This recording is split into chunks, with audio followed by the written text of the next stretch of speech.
C'est de la joie. Amen. Salut ton frère, dis-lui que tu es bienvenu dans la présence de Dieu. Salut-le bien et dis-lui que tu es bienvenu dans la présence de Dieu. Dis-lui c'est un privilège que Dieu t'accorde. Alléluia. Gloire à Dieu. C'est merveilleux. Parce que moi, chaque fois quand je suis là, je réfléchis. Ça m'arrive à réfléchir à ma vie passée. À la vie que je menais quand je ne connaissais pas le Seigneur Jésus.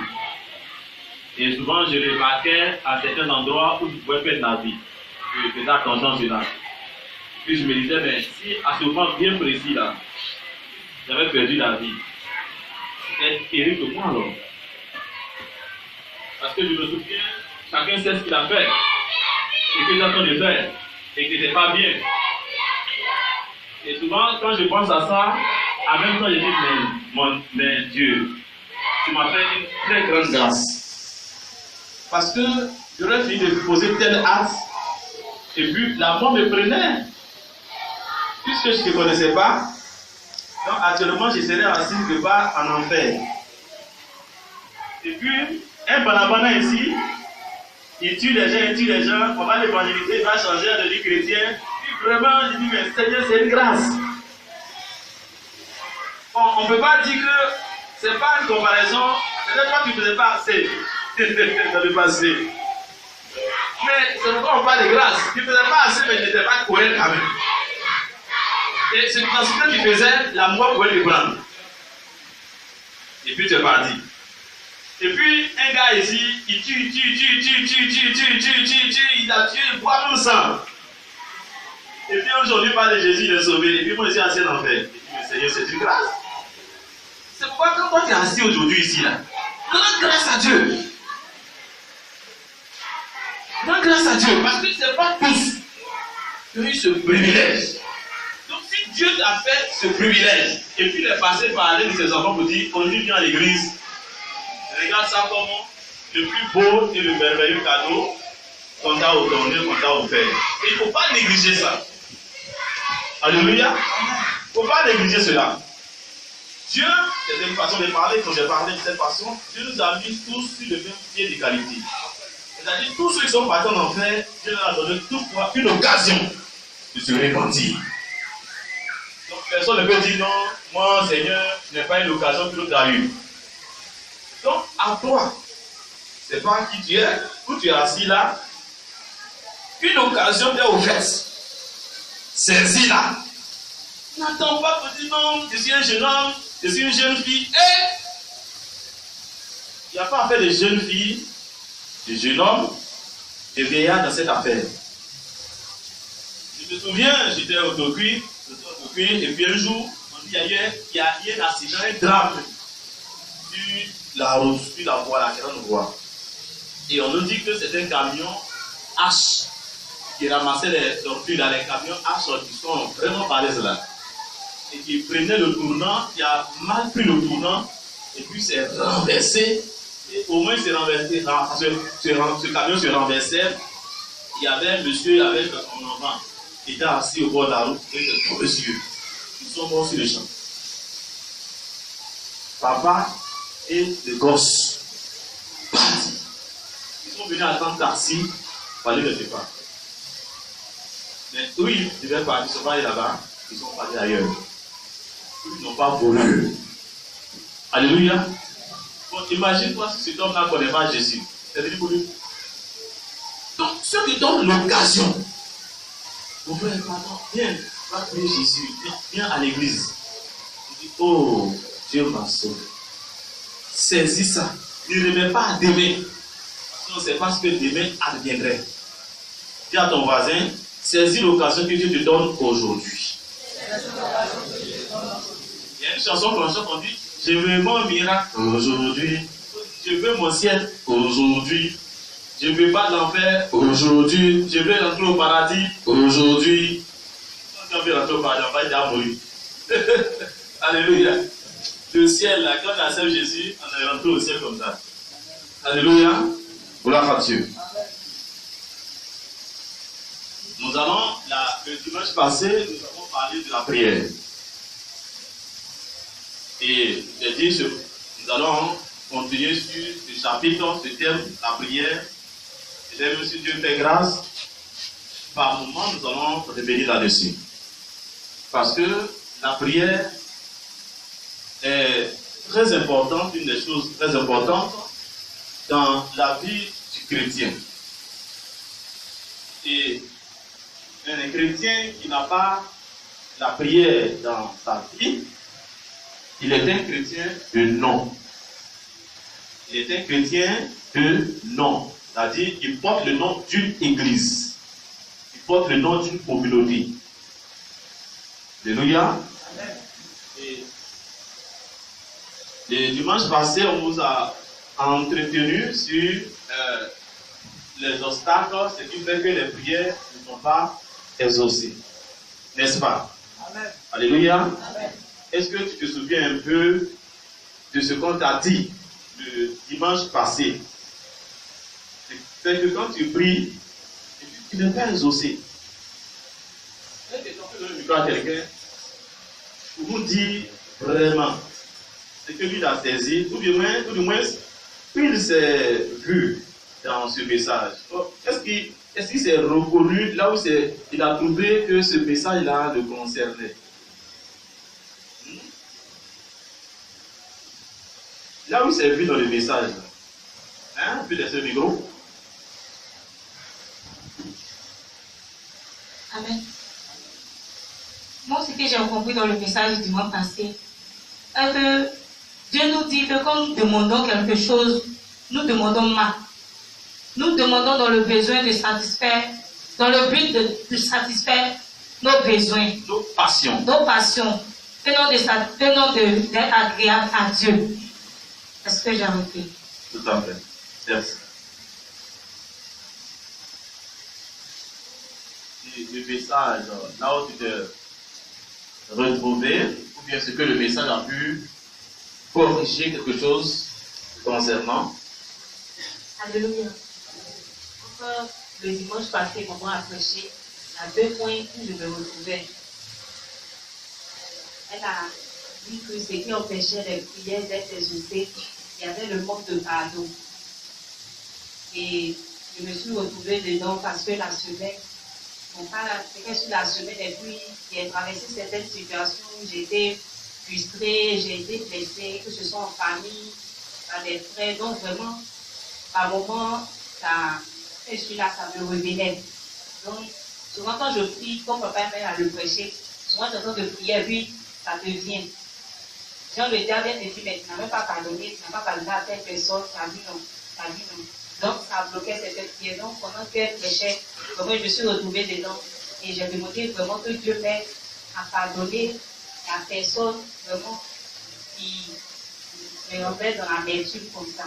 Et il y a aussi le manque de foi. Vraiment quand on prie et puis le manque de foi. Vraiment, par moment Dieu même il entend bien la voix de Dieu sur certaines choses. Bien même.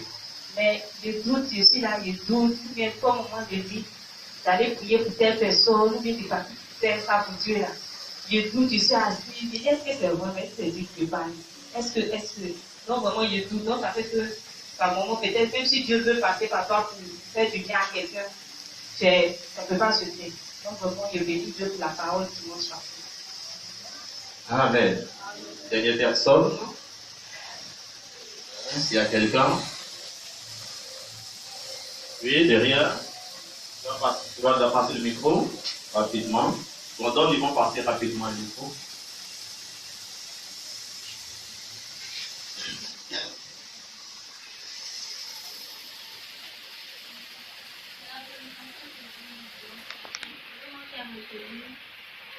C'était de prier en demeurant dans le péché.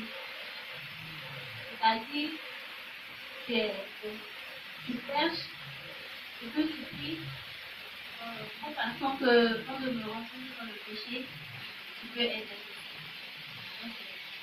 exaucé. Juste, ça c'est un point très important. Que je te bénisse. Parce que il ne s'agit pas de prier. Voilà. Si tu es dans une quelconque chose, tu sais que cette chose-là, Dieu désapprouve qu'on appelle le péché, tu ne peux pas aller te mettre devant Dieu et puis demander à Dieu, Seigneur, voilà ce que je veux. Ça ne va pas marcher. Le péché est un problème. Véritable problème. Parce que Dieu, il ne peut pas te regarder parce que tu es dans le péché. Or, tu veux lui parler, tu veux lui demander des choses. Mais le péché est une barrière. Vous voyez, c'est un problème qu'on rencontre souvent dans la vie de beaucoup de chrétiens. De voir dans les endroits, ils prient avec beaucoup d'ardeur. Mais souvent, il y a le péché. Il y a une vie de péché, une vie de fornication, une vie de publicité, il y a une vie vraiment de duplicité, de mensonges, d'escroquerie, tout cela. Et donc, lui, il demande à Dieu, Seigneur, fais quelque chose pour moi. Je ne peux pas. Cette prière, aussi longtemps que tu es dans cette situation-là, tu n'es pas apte à parler à Dieu, ni de recevoir un exaucement. Donc, ce que tu as fait, c'est te repentir. Vous voyez, souvent les gens comprennent, je vais revenir plus sur ça. Comment les gens comprennent la repentance? C'est ça le problème. Parce que les gens pensent que, bon, je prends un exemple bien précis. Je commets le péché de l'électricité ou bien du vol. C'est semblable. Et puis je sais que je dois aller prier, je veux telle chose. Je voudrais que Dieu fasse ces choses pour moi. Moi, je veux avoir un concours de police, de gendarmerie. Ah, je dois aller prier, demander à Dieu de me donner telle chose. Hein? Non, qu'est-ce que je vais faire? Je vais demander pardon à Dieu. Il demande pardon à Dieu à cause de ce qu'il va demander à Dieu, n'est-ce pas? Est-ce que ça, c'est une dépendance? Alors, le moment où il va aller pour demander la chose à Dieu, il s'en va m'adouer Dieu là. Blaguer. Ah Seigneur, regarde hier là, j'ai fait telle chose, pardonne-moi. Et puis, un côté, le cœur du côté gauche, le côté droit dit, Démon va répondre ça, pour le dire, nous parler, Démon va continuer. Alléluia. Est-ce que ça, c'est la repentance? Parce que la repentance, quand tu as posé l'acte qui n'est pas bien, on n'attend pas demain, ni après-demain. Là, tu dois sentir que cet acte a offensé Dieu, en tant qu'un enfant de Dieu. Offensé ton papa, offensé ton père. Et tu regrettes. Mais la repentance, ce regret, c'est le fait de dire tel acte-là. Je ne dois plus jamais faire ça. Je ne dois plus poser tel acte dans ma vie. Je ne dois plus marcher ainsi. C'est ça le regret de l'acte. Non, pourquoi est-ce que moi j'ai pu faire ça? Non, plus jamais on me verra dans ça. Et ce regret te porte à faire demi-tour pour dire que désormais, voilà comment je vais marcher avec Dieu maintenant. La décision de ton cœur, même s'il n'a pas encore parlé, je ne sais pas si je prêche sur ça, mais je vais pas donner un enseignement là-dessus. C'est la décision de ton cœur qui est la repentance. Regardez le grand exemple du brigand. Le brigand à la croix, quand ils étaient deux, il a l'autre à gauche, l'autre à droite, il y a un qui a dit que le Seigneur, vraiment, il reconnaît, il confesse Jésus, il reconnaît que Jésus n'a rien fait. Et il dit, sauve-moi et reçois-moi dans ton royaume quand tu serais là-bas, n'est-ce pas? C'est pas ça? Est-ce qu'il a demandé pardon? Vous avez entendu pardon dans ces choses? Non! Elle dit, dans son cœur, il a reconnu. Il y a une décision de cœur. On ne voit pas à l'œil nu. Mais à l'intérieur de lui, il a compris qu'il est pécheur. Et que plus jamais, elle dit, si il avait eu l'occasion de descendre cette vie-là, il a mené là, il ne va plus jamais faire. C'est une décision, une résolution de cœur. Alléluia. C'est pourquoi Jésus dit qu'il sera avec moi dans le paradis. Il n'a pas dit, Seigneur, pardonne-moi. Non, on n'a pas parlé. Donc, la repentance, c'est la résolution, la décision que tu prends dans ton cœur. De détour dans ton cœur. C'est que personne ne voit. Ça, Jésus appelle la repentance. Tant que tu n'as pas fait ça, et que c'est des lèvres là, c'est pas repentance. Alléluia. Gloire à Jésus. Il y a des gens qui sont venus devant Jésus pour que Jésus les guérisse. Jésus dit que tes péchés sont pardonnés. Peut-être n'a pas demandé pardon à Jésus. Tu n'as jamais vu ça? Tu n'as enseigné sur ça. La personne a pris la résolution en lui-même. Quand il venait vers Jésus, là, il dit non, c'est fini. Je peux vivre comme ça. Je prends la décision de changer. C'est ça, Jésus voit et puis pardonne. Toi, non, hein? Quand tu fais même, Seigneur, pardonne-moi, pardonne-moi. Quand tu dis pardon, Seigneur, bon, il faut faire ça pour moi. Il sait que ça cause ça, il fait ça. C'est pas la repentance. Et quand c'est comme ça, prière pour ton part. Parce que quand tu as fait ça là, demain tu vas le faire encore. Après demain tu vas le faire encore. Hein? Il n'y a pas un abandon. Je prends les prières là, j'en prie. J'ai fait ça. Viens, t'as tout mon Dieu. Ouais, on va aller doucement. Tu pries, tu fais ça.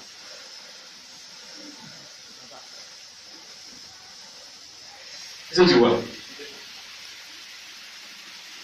Qui parle? Il dit c'est qui c'est Madou. Oh! Ça fait mal au témoin. Il y a des bruits là. Quand on fait là. Ah, du comme c'est n'est-ce pas? En fait, dans le péché, on ne parle pas de ça. Ah, on dit qu'il y a un petit bruit contre le royaume ici. Alléluia. Nous allons poursuivre. Le thème, c'est quelle la prière? Aujourd'hui, on va doucement et je demande au Seigneur de me permettre d'être très court pour que tu comprennes. C'est quelle la prière? Elle a parlé du pardon. Je vais revenir un peu là-dessus. Hein? Natacha en a parlé, c'est pas petit. Linda. Oui, Linda. Le pardon. Le pardon est lié à l'offense. L'offense, c'est-à-dire offenser. Et vous voyez, la prière, c'est une œuvre de l'esprit. Il dit la prière est une œuvre de quoi? De l'esprit. Une œuvre de quoi? De l'esprit. Ton cœur. C'est ton cœur qui s'exprime devant Dieu. Et le cœur doit être libéré. Le cœur doit être quoi? Libéré. Le cœur doit être quoi? Libéré. Et quand tu ne pardonnes pas, ou bien il y a des problèmes de pardon liés à l'offense. Tu sais ce que ça crée dans ton cœur? L'amertume. L'amertume. L'amertume. Ce sont, je vous en ai parlé, ce sont les amis du non-pardon. Ses cousins, ses petits frères, ses soeurs, ses petites soeurs, ses nièces, ses, je sais pas. Jalousie. Vous voyez, il dit qu'il m'appelle ça, non? Je ne vais pas voir. Qu'est-ce qu'on est là, non? On est là, on va voir. Même si tu ne dis pas, il y a des choses que tu ne veux pas qu'il ait et que toi tu dois avoir pour qu'il sache que toi aussi tu es là. Hein? Et puis imagine-toi que c'est comme tu t'offenses, tu fais des progrès. Tu ne veux pas le voir dans un bonheur quelconque parce que tu le regardes très mal, n'est-ce pas? Tu le regardes mal, non? Et puis imagine, Dieu te dit que oh non, j'ai réussi à mon examen. Ton cœur te fait mal, n'est-ce pas? Tu ne parles pas, on dirait que tu ne connais pas ça. Ton cœur va te faire comment? Mal. Ah non, lui là. Oui, mais il m'a fait du mal et puis il a réussi. N'est-ce pas? Tu te sens plus offensé, tu ne dis pas aux gens, hein? Mais c'est dans le cœur.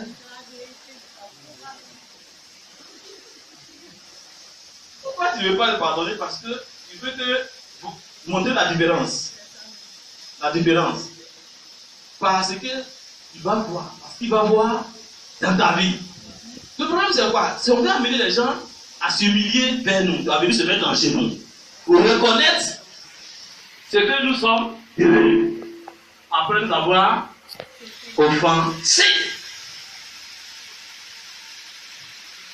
Vous voyez? Donc son ami, c'est l'orgueil. Il dit quoi? L'orgueil. L'orgueil dans ton cœur. Et toi, tu ne prends pas ça comme étant un mal, parce que tu dis non, j'ai raison. N'est-ce pas? J'ai raison. Il va voir ce que Dieu va faire dans ma vie. C'est pas Dieu qui va faire dans ta vie. Il va voir. Et si jamais il y a quelque chose de meilleur qui est venu chez toi et que ce n'est pas arrivé chez lui, tu te réjouis. Et ta joie n'est pas seulement à cause de ce que tu as eu, mais de ce qu'il va voir ce que tu es devenu. Vous voyez, il y a des petites choses comme cela qui fatiguent nos cœurs.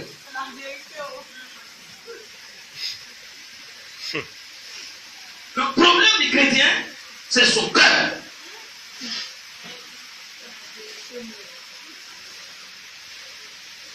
Vous voyez, apprends à dire à Dieu, Seigneur, donne-moi d'avoir un cœur pur. La parole de Linda, ça m'a plu. Et puis, Seigneur, aide-moi.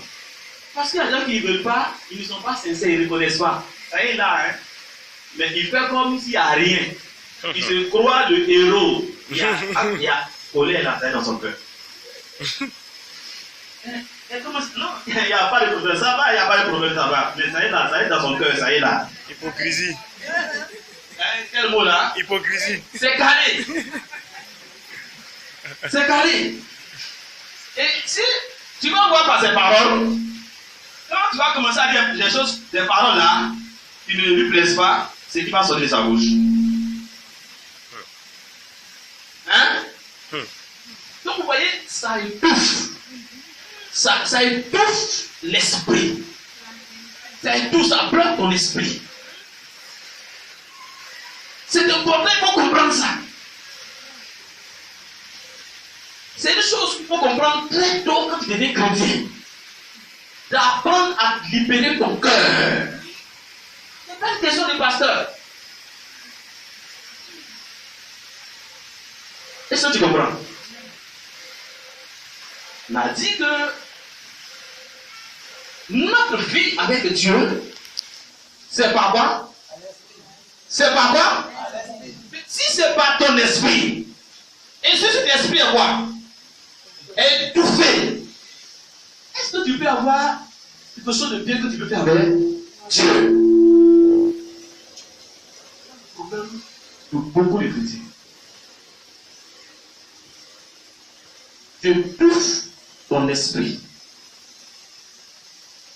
C'est pourquoi le pardon est nécessaire. Alléluia. Est-ce que tu comprends? Dis à ton voisin, apprends à pardonner. Vous voyez, c'est le résultat. C'est ce qui emporte la colère. Colère, colère, colère, colère, colère. Il y a la colère douce, il y a la colère froide, il y a la colère piquante, il y a la colère chaude, il y a la colère violente. Il y a tout ça de colère. Pour d'autres, là, on ne voit pas. Mais ça est là. J'ai la colère. Un gestionnaire. De colère. Oui, de colère. Oui. J'ai. Quand tu demandes, dis non, il n'y a rien. Si ton cœur est rempli d'amertume, colère, jalousie, quoi encore? Hypocrisie, voici les amis. Et puis, est-ce que ce cœur est habilité à parler à Dieu? Jamais. Hein? Jamais. Hein? Jamais. Quand tu dis mon Dieu, mon roi, mon Dieu, mon roi, mon Dieu, mon roi, tu vas mélanger tout ça là. Ça fait rien. Vous voyez? Donc la prière commence par là. La prière est une œuvre de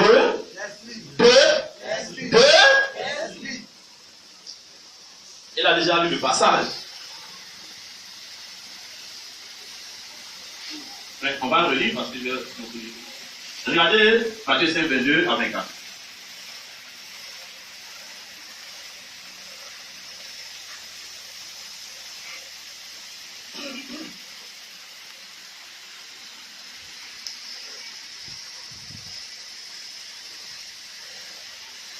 Matthieu 5, le verset 22 à 24. Nous lisons la parole de Dieu. Mais moi je vous dis que quiconque se met en colère contre son frère mérite d'être puni par les juges. Que celui qui dira à son frère, Raka, mérite d'être puni par le Sanhédrin.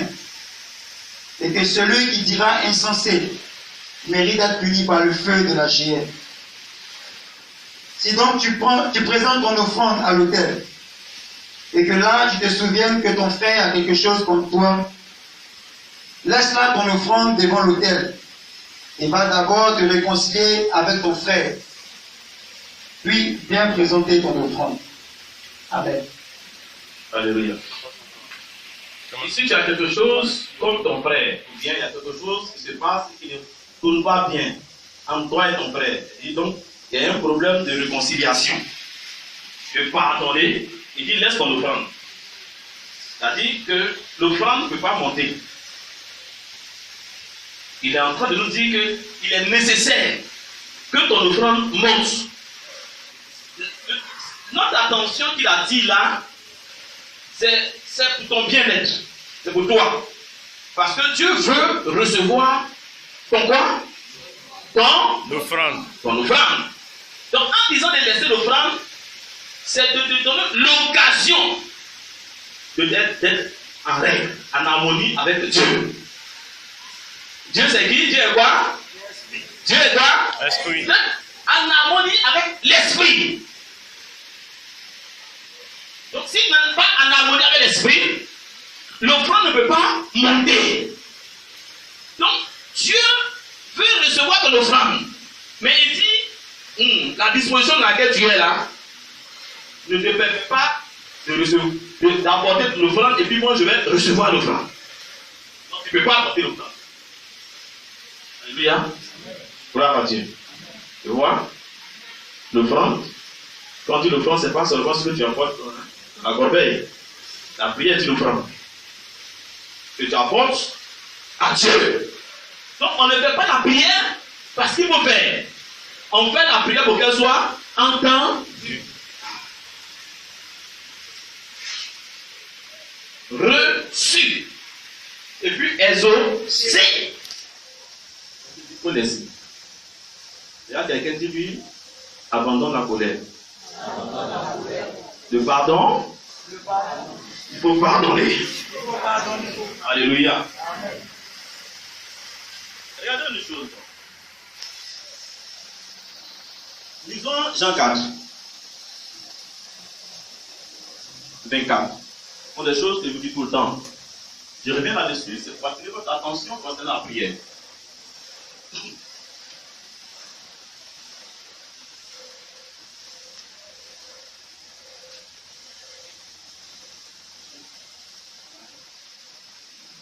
Quatre, 24. À l'idée, prenez la Bible, c'est qu'on a tous qu'on comprenne.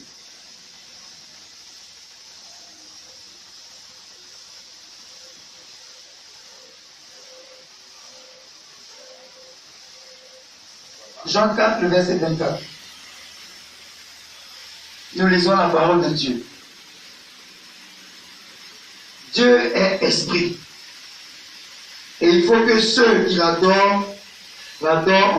Je vais t'entendre bien. Dieu est quoi? Esprit. Dieu est quoi? Esprit. Regarde quelqu'un qui va dire Dieu est esprit. Dieu est esprit. Dieu est esprit. Voilà. Ceux qui l'adorent, l'adorent comment? En esprit et en vérité. En esprit. Si c'est en esprit, c'est en vérité. Si ce n'est pas en esprit, ce n'est pas en vérité. Alléluia. Est-ce que tu vois? L'esprit est la vérité. En dehors de l'esprit, ce n'est pas la vérité. Donc il dit, toi qui veux prier là, Dieu est esprit. Il est esprit. Esprit. Donc si Dieu est esprit, ton esprit doit être libéré. Quand ton esprit est libéré, il peut quoi? Il peut se connecter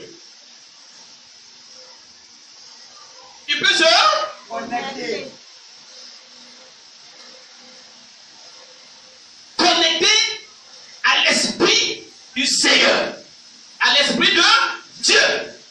S'il est étouffé, il n'y a pas de connexion. C'est bien ce mot, les réseaux. Hein? Portable, on dit non, ici, il n'y a pas de réseau.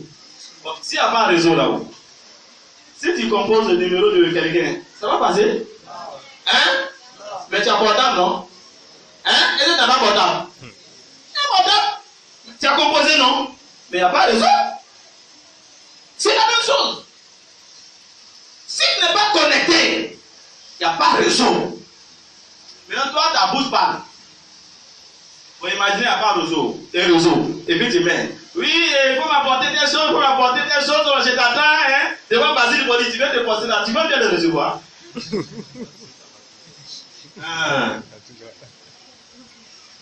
Qu'est-ce que tu fais? Qu'est-ce que tu fais? Regarde ton passé, dis, c'est ce que tu fais. Quand tu as une bouche pour parler, tu parles. Dis prière. Ah, allons prier. Tu commences à prier. Pourtant, tu n'es pas connecté. Dieu est. Ceux qui le prient, ils doivent le prier comment? En esprit. Et en quoi? Donc, si ce n'est pas en esprit, ce n'est pas de la vérité. Elle dit ce n'est pas de la voix de Dieu.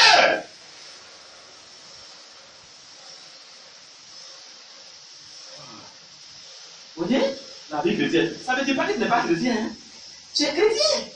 Tu es enfant de Dieu. Tu es chrétien. Dieu reconnaît que tu es chrétien. Tu es chrétien. Tu es reconnu au ciel. Ton nom au ciel. Mais pour parler avec Dieu, il faut être connecté. Tu es esprit. Alléluia. Amen. Oh. Bon, regardez. Disons Matthieu 6, verset 5 à 6.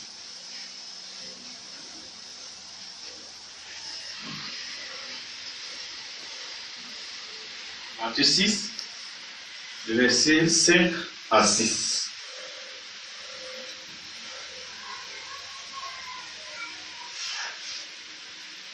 Matthieu 6, le verset 5 à 6. Lorsque vous priez, ne soyez pas comme les hypocrites. Ne soyez pas comme les hypocrites. Ils aiment à prier debout dans les synagogues. Ils crient debout dans les synagogues. Et au coin des rues. Au coin des rues. Pour être vus des hommes. Pour être vus des hommes. Je vous le dis en vérité. Oui. Ils reçoivent leur récompense. Ils reçoivent leur récompense. Mais quand tu pries, oui, entre dans ta chambre. Entre dans ta chambre. Ferme ta porte. Ferme ta porte. Et prie ton Père qui est là dans le lieu secret. Prie ton Père qui est où ça? Dans le lieu secret. Le mot là, faut pas oublier le mot. Il y a un petit mot qui est là. Prie ton Père qui est là. Lui second a bien fait de celui qui est là. Dans le lieu secret. Le lieu secret. Et ton Père. Ton Père. Qui voit dans le secret. Qui voit dans le secret. Te le rendra. Te le rendra. Amen. Il dit quand tu pries, ne prie pas comme les hypocrites. L'hypocrite c'est quoi? C'est qu'il dit là. Ce n'est pas harmonieux avec son cœur. L'hypocrite. Il n'est pas connecté et puis il parle. Ah Dieu, et puis il n'est pas connecté. Il a pris pour ça, il parle. Ah oui, non, je suis à Paris, je suis. Oui, comment ça va? Et pourtant même ça ne fonctionne pas. Alléluia. Amen. Le portable ne va quoi? Ne fonctionne pas. Mais il parle. On dit, il est hypocrite. C'est sa bouche ceux qui parlent. Il dit, quand tu veux prier, il dit, va dans ta chambre. Et fais quoi? Ferme quoi? Ta porte. Car Dieu, ton Père, est où ça? Là où? On n'a pas dit que ton Père se trouve dans la chambre. Dieu se trouve où ça? Dans la chambre. On dit il est là dans le secret. Là où? Pourquoi j'insiste? Tu sais pourquoi j'insiste? On oublie ça tout de suite.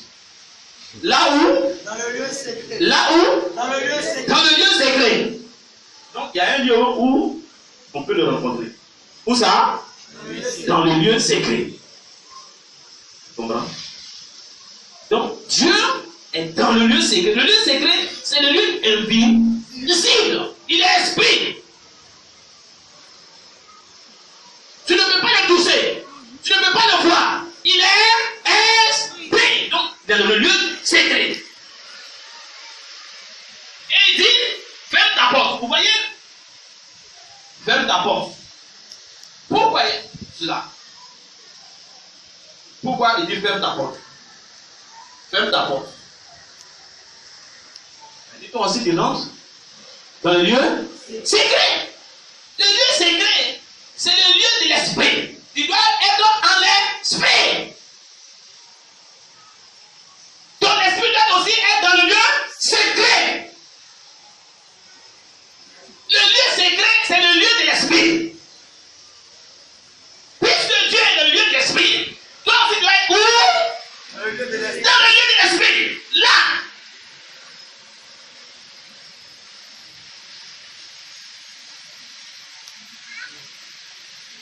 Dans ton voisin, la prière commence par là.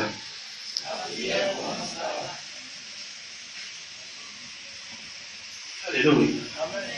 Ce n'est pas une question de dire non, je suis un enfant de Dieu, je suis un enfant de Dieu.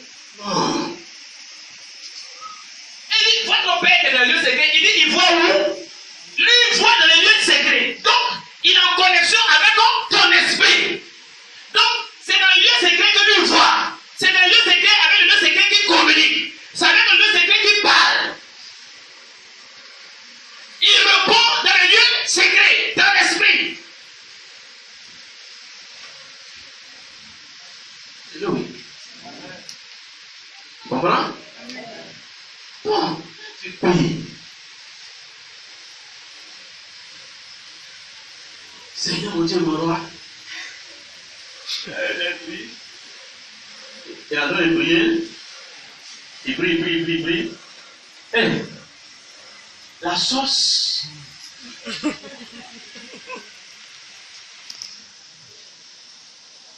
Tu pries. Prie pas. Écoutez bien, je suis en train de vous parler de la prière. C'est pas pour dire verset. C'est pas. Tu pries. Une chose portable. Oh, c'est quel message j'ai envoyé même? J'ai envoyé un message. Bon. Ah, oui. Ah, oui.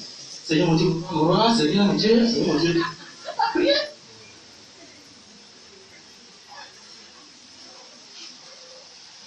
Ce n'est pas quoi?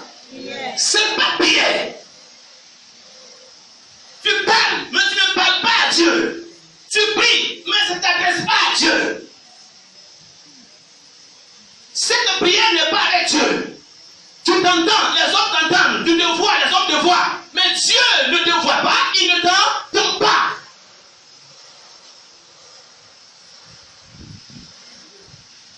Regarde ton voisin, tu lui dis, il faut que Dieu t'entende. Attends, tu pries pour que Dieu t'entende ou pour que les hommes t'entendent? Hein? Il y a des gens qui prient pour que Dieu, les hommes les entendent. Ce sont les hypocrites. Les gens les entendent. Oh, il a un langage religieux. Bien. Il est écrit dans Acte 15, verset 16. Il est écrit dans Matthieu 9. C'est pas ça ta prière. Il n'a pas dit de réciter les versets. On ne dit pas les versets. On ne dit pas les versets. La prière, ce n'est pas de promener tous les versets de la Bible. Pour Dieu ne pas à Dieu.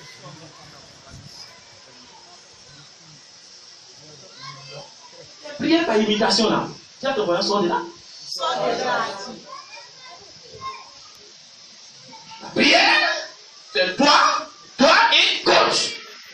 Toi et Dieu. Et comment? Dans le lieu secret. À la fin. Nous devons le compliquer. Tu as tellement parlé clairement dans un cas de série. Je dis à la femme, madame, manière. Dieu là, il est esprit. Toi aussi, tu veux le prier là. Toi, il est esprit.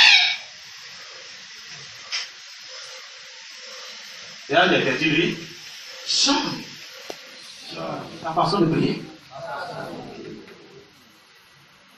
Il dit, entre dans ta chambre, ferme la porte, il dit que sors du monde physique, sors du monde naturel et connecte-toi à Dieu, connecte-toi à God.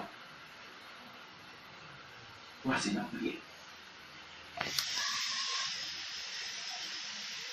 Ton esprit doit saisir Dieu.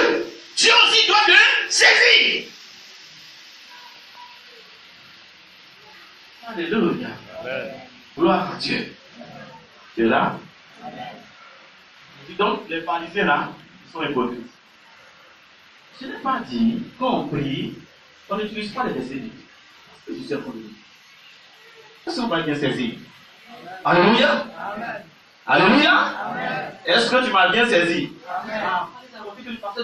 Quand on prie là, on ne doit pas utiliser les versets bibliques. Je n'ai pas dit ça. Matthieu 15, c'était 7 à 8. Matthieu 15.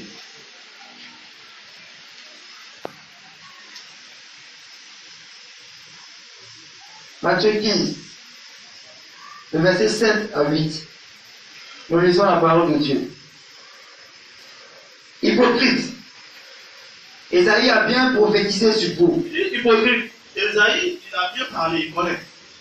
Quand il a dit, Il a dit, ce peuple m'honore des lèvres, ce peuple-là, il m'honore des lèvres, mais son cœur est éloigné de moi.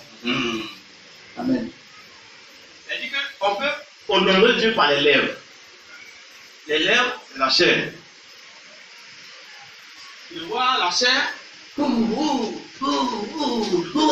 tu t'écris ici, tu t'écris là. Oh, Seigneur mon Dieu. Oh. Et puis le cœur, n'y est pas. Il fait quoi? Le nom des lèvres. Son cœur est éloigné de Dieu. Donc, si ton cœur est éloigné de Dieu, qu'est-ce que vous allez entendre?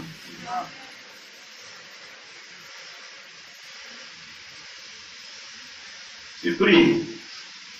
Par exemple, 2 minutes.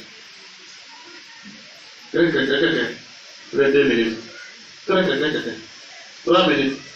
Il y a envoyé un message encore. Toute ta conscience, tu es conscient de tout ce que tu as pu faire. Tu as ta conscience fonctionne de façon réelle.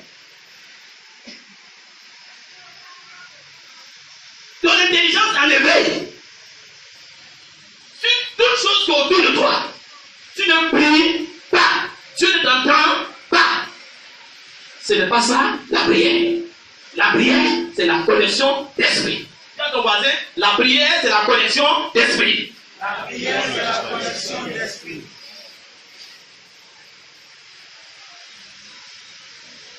C'est ce qu'il faut comprendre.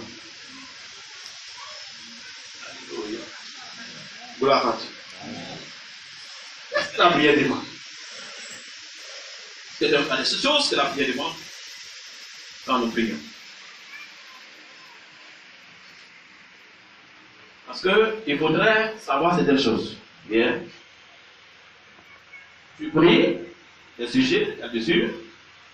Seigneur, fais ceci, cela pour moi. Seigneur, fais cela pour moi. Et tu pries. Mais tu ne sais pas ce que Dieu pense de la chose. Tu ne sais pas quoi? Et toi, tu es dedans. Tu pries seulement. Tu parles à Dieu seulement.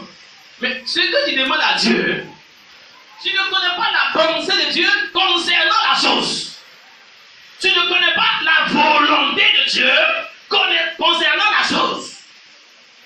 Tu ne connais pas la position de Dieu concernant la chose. Mais tu pries et tu pries seulement. Alléluia.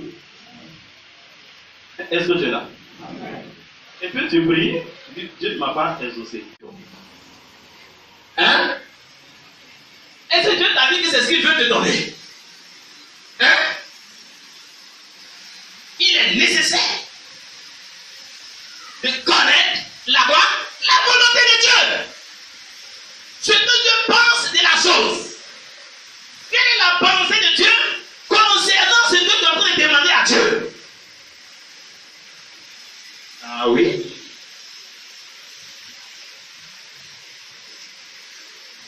Tu dois avoir une promesse de Dieu par la parole ou bien par ton esprit que tu saisis dans la présence de Dieu. C'est que Dieu dit des choses.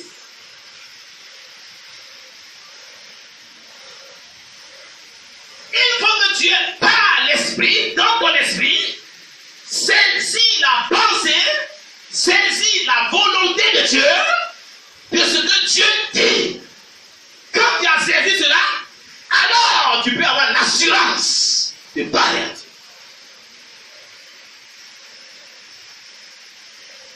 Alléluia. Est-ce que tu me suis? Comme ta prière, c'est pas.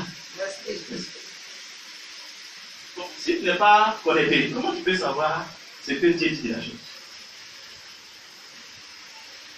Tout de suite, par exemple, si le courant a un problème avec les appareils, vous avez senti ça? N'est-ce pas? Pourquoi? Parce que les appareils sont comment? Connectés. Sont connectés, sont branchés au réseau. Donc s'il y a un problème là-bas, ça va nous signaler ici. N'est-ce pas? N'est-ce pas? Amen. Alléluia. Regarde ton frère qui dit, de vous connaître la volonté de Dieu. Dis-lui cela, dis-lui, cherche à saisir la volonté de Dieu. Lis 1 Jean 5, le verset 14. 1 Jean 5, verset 14.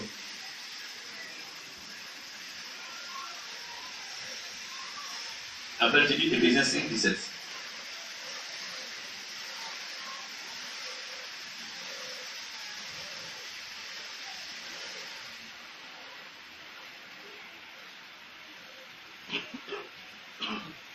Jean 5,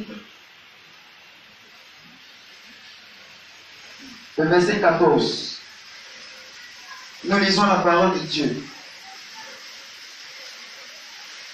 Nous avons auprès de lui cette assurance que si nous demandons quelque chose selon sa volonté, il nous écoute. Si nous demandons quelque chose, selon quoi? Sa volonté. Selon quoi ta volonté? Non. Selon la volonté de qui? De Dieu. Dieu lui-même. Il fait quoi? Donc, il va t'écouter parce que quoi? C'est sa volonté. Continue. Oui, continue. Et si nous savons qu'il nous écoute, si nous savons qu'il nous écoute, donc il faut savoir qu'il te écoute. Quand tu pries, si ce n'est pas selon sa volonté, est-ce qu'il va t'écouter? Hein? Donc il faut savoir qu'il t'écoute. C'est qu'à savoir, est-ce que Dieu m'écoute? C'est que je demande à Dieu là. Est-ce que c'est sa volonté? Est-ce qu'il m'écoute? Si ce n'est pas sa volonté, il ne t'écoutera pas. Tu as compris? Est-ce que tu as compris? Si ce n'est pas sa volonté, il ne va pas quoi? Il faut parler toi-même. Il ne va pas faire quoi? Il va pas t'écouter. Alléluia. Alléluia. Alléluia. Alléluia. Alléluia. Il ne va pas t'écouter. Ce n'est pas sa volonté. Continue. et si nous savons qu'il nous écoute, Si nous savons qu'il nous écoute, quelque chose que nous demandions, quand on sait qu'il nous écoute par rapport à quelque chose qu'on demande, nous savons que nous possédons la chose. nous savons maintenant. Alléluia. Est-ce que tu peux acclamer le Seigneur? Il dit nous savons maintenant. Je sais maintenant, puisque Dieu m'écoute, donc j'ai la foi. C'est cette chose-là. Voilà comment la foi travaille. Donc le plus important, c'est de chercher à savoir si Dieu nous écoute. Lorsque tu as su que Dieu t'écoute, tu as la foi.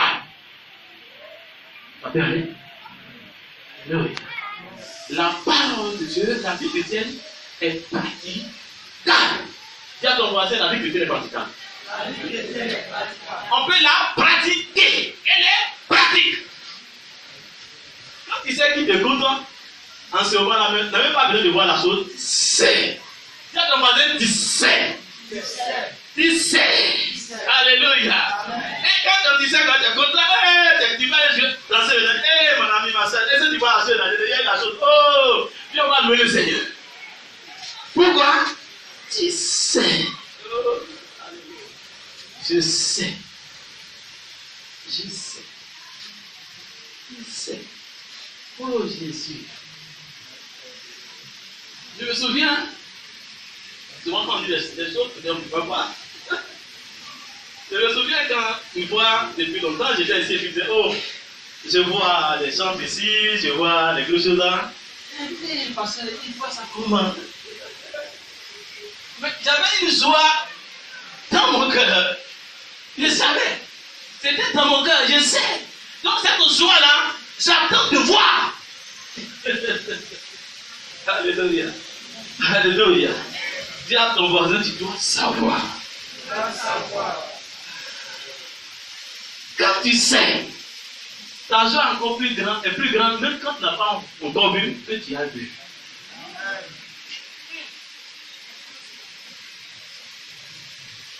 Elle est plus grande à quel moment? Quand tu n'as pas encore vu que tu es vu. C'est ce que Jésus dit. Alléluia. Vous voyez, le je sais, il est intéressant. Quand tu te promets, tu vois les gens, ils ne savent même pas ce que tu as, mais toi tu sais ce que tu as. Alléluia. Parce que tu sais. Tu sais. Est-ce que tu peux entendre Jésus? Ah oui. Souvent, quand on se promène comme ça, quand tu es bien chrétien, c'est pas que tu fais pitié. Quand tu fais comme ça, je fais pitié, je fais pitié, je fais pitié, je fais pitié. Eh, mais là. Mon homme, il ne savait pas le temps si je dis chrétien.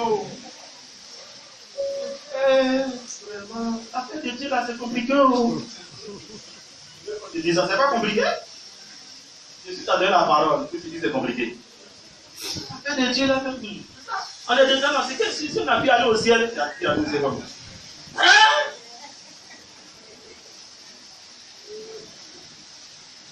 Hein? Dis à ton voisin, tu fais comment? Tu fais pour toi.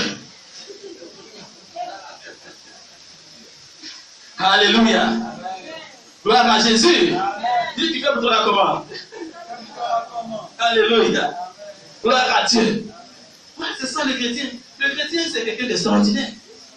Et quand il marche comme ça, les gens le minimisent, mais il y a des choses, il sait, ça est dans son cœur. Il sait, Dieu sait, il sait, Dieu sait. Et puis tu le vois, tu dis les malheureux, mais demain, tu es donné une part. Elle a chanté une chanson, je me suis dit là-bas, oh. Et puis encore te voit là-bas. Là-haut, quoi. Et on ne savait pas, on a refusé cet homme-là. On ne savait pas ce qu'il allait devenir. Mais lui, il savait. Amen. Alléluia. Amen. Gloire à Dieu. Amen. Dimanche passé, on a prêché sur que vois-tu ne se suis passé. Je ne sais pas. Hein? Je suis passé. Alléluia. Amen. Gloire à Jésus. Amen. Je ne veux pas être comme aujourd'hui. On doit aussi savoir que la prière demande d'avoir une communion, ça ne demande pas avec Dieu. Du moins, une communion avec la parole de Dieu. Je veux dire. Et tu quoi? Une communion avec quoi? La parole de Dieu. La parole de Dieu. Pourquoi? La communion avec la parole. Même Dieu permet à la parole qui est dans la Bible d'être dans ton cœur. Qu'est-ce que cette communion? La communion, c'est la méditation de la parole de Dieu. Je ne vais pas dire la lecture. La lecture, c'est vrai, mais nous amène à la méditation. La méditation envoie la parole qui est dans la Bible dans ton cœur. La parole ne doit pas être dans ta Bible, mais le Saint-Esprit doit transporter ce que tu lis par la méditation pour déposer dans ton cœur.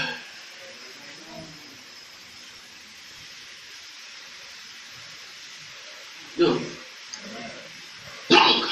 tu n'as pas la parole écrite, mais tu as la vie de la parole, vivante, la parole vivante dans ton cœur.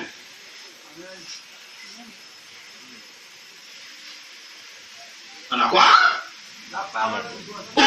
dans notre cœur. Dans notre cœur. Ce n'est pas un verset biblique, mais c'est dans notre cœur en vie.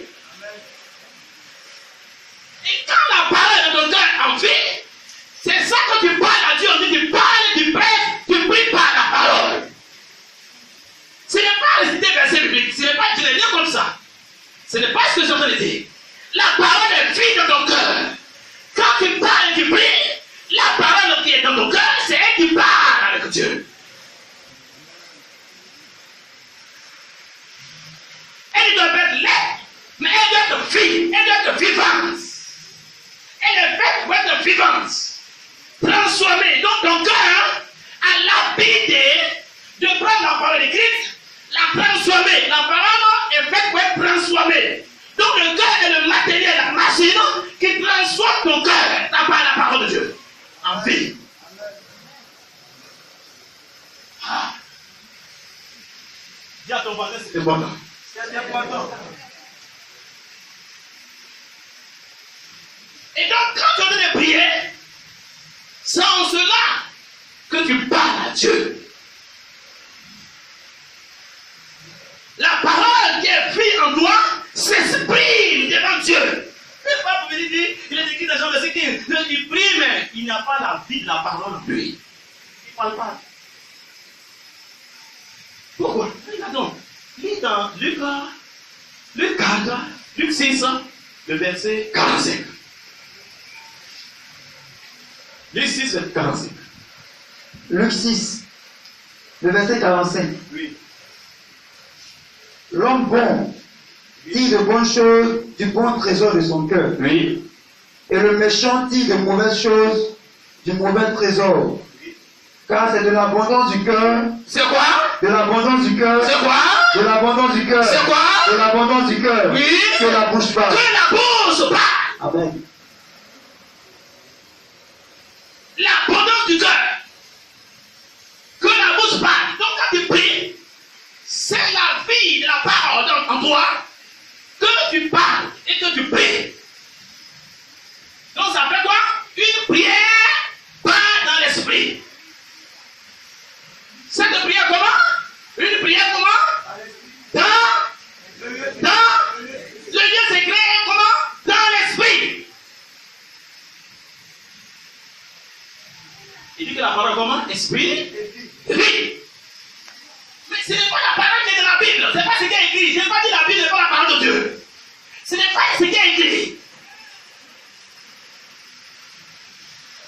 D'ailleurs, il y a des mots qui prennent ça et qui récitent et qui disent non, on prend dit pour plein de choses. Si la parole a cette façon de la main d'un sorcier, il va faire des bêtises. Il fait des coloris, on va dire non, la Bible est puissante. Ce n'est pas la Bible qui est puissante.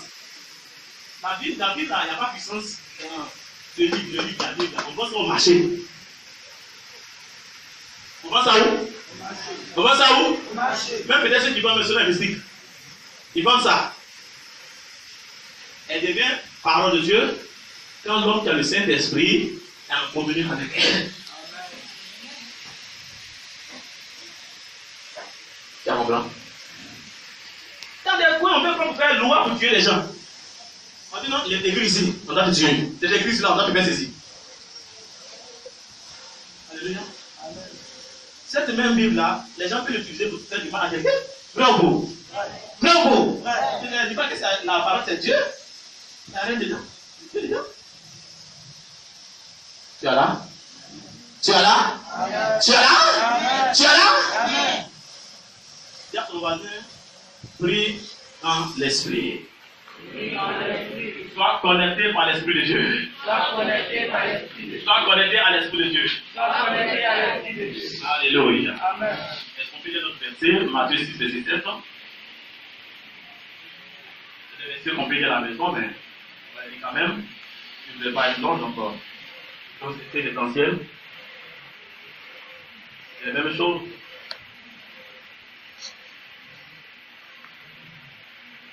Matthieu 6, le verset 7. En priant, ne multipliez pas de vaines paroles. Il dit quoi? Il a fait ça quoi? Ne multipliez pas de vaines paroles. Les vaines paroles. Non, les vaines, non? Les paroles n'ont pas la vie. Ils n'ont pas la vie. Ils ne sont pas vivants. Ils n'ont pas la vie. Elle appelle ça comment? Même pas.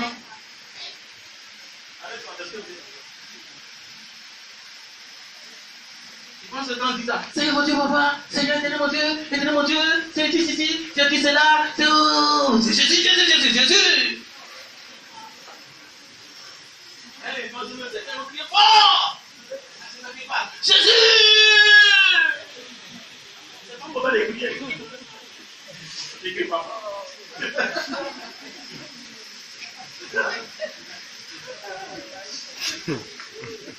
Là, je suis là au ciel. Attends. Si tu n'es pas connecté. Si tu n'es pas connecté, papa, attends. Si tu veux crier fort, prends le micro, tout ça, il ne va pas attendre. Alléluia. Amen. Tu es là? Amen. Est-ce que tu es là? Amen.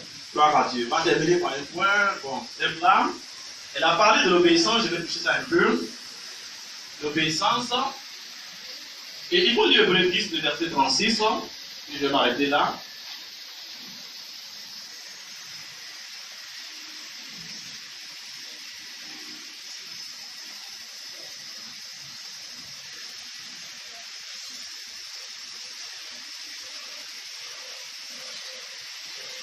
Hébreux 10, le verset 36.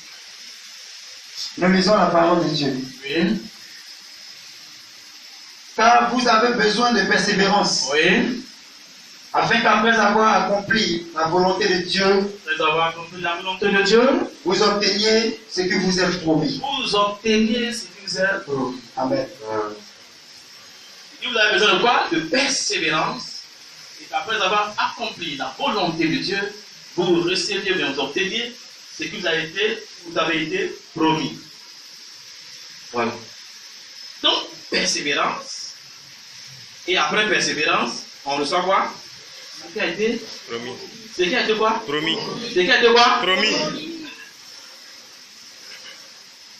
La persévérance dans la voie du Seigneur. Et cette voie, c'est une voie d'obéissance. Donc, la réponse à ta prière est attachée à ton obéissance, à ce que Dieu veut. Je vais te dire, te demande l'obéissance à laquelle tu es attaché. Dieu te veut des choses, il te demande des choses, et puis il n'y a pas d'obéissance.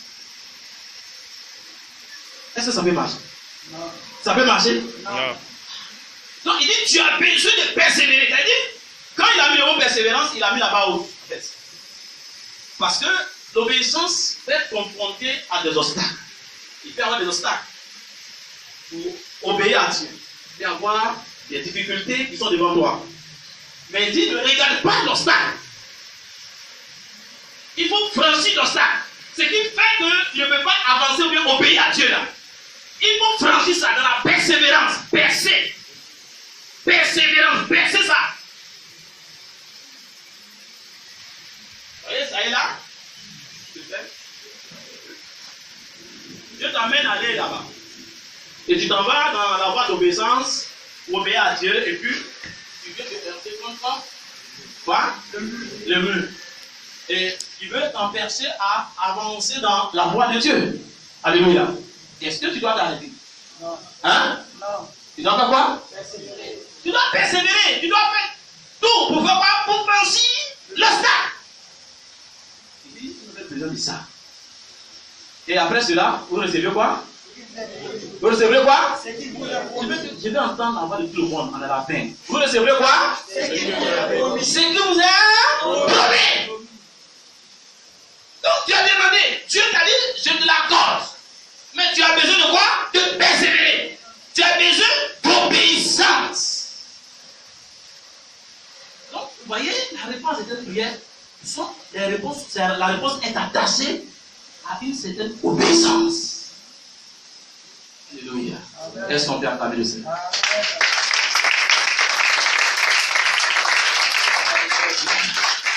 L'obéissance, c'est ce qu'on fait les sacrifices. Que le Seigneur te bénisse. Et que ce message, la parole que tu as entendue, tu la mettes en pratique. Parce qu'elle est pratique. Tu peux la mettre à profit. Et tu seras un enfant de Dieu agréable. Agréable à mon Dieu. Acclame-toi toi-même. Dieu te bénisse au nom de Jésus. Amen. Alléluia. Alors les gens, est-ce que vous pouvez donner un cantique quand on va se baisser un peu?